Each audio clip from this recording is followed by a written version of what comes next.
Waxay ahayd maalin aad iyo aad u murugo badan, isla markaana Faadumo waxay ahayd xaamilo mid ka mid ah hablaheeda tayar weliba, isla markaana waqtigaas waxaa ka tegay ninkeedii.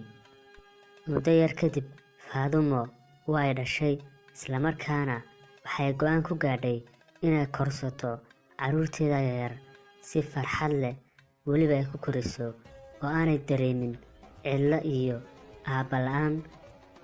Faadumo mar walba oo ay ka soo ruuxaan carruurteeda iskuulka, waxay u kaxayn jirtay subarmarketyada suuqa ku yaalla, isla markaana waxyaabaha yaryar carruurta ku ciyaaraan ayay mid walbaba dalban jirtay.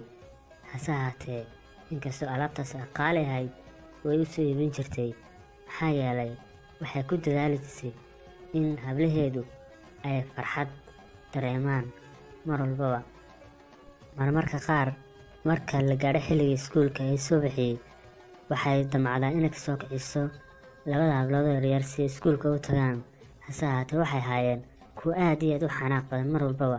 Muddo yar kadib, hablihii yaryaraa way weynaadeen, hase ahaatee waxay la soo baxeen dabeecado aad iyo aad u qallafsan iyo weji aad iyo aad u xun, iyagoo hooyadood aan haba yaraatee wax qadarina aanay siinin. Isla markaana waxay mid ka mid ah tii weyneed ay keentay guriga wiil ay tidhi, wiilkan waan isguursanay, ayaa mar walbaba subaxii jikada u geli jirtay, habeenkiina waxay iska seexan jirtay qolka fadhiga, xitaa waxay ugu soo guurtay qolkeedii hurdada.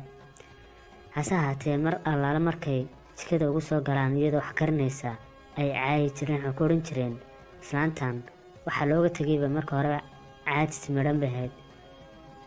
Hooyadood waxa ay maalin walbaba masaxi jirtay guryaha oo ay ka shaqayn jirtay, halka wiilka qabay mid ka mid ah hablaheeda uu si xun ula hadli jiray, isla markaana bil ixtiraam ayuu ahaa.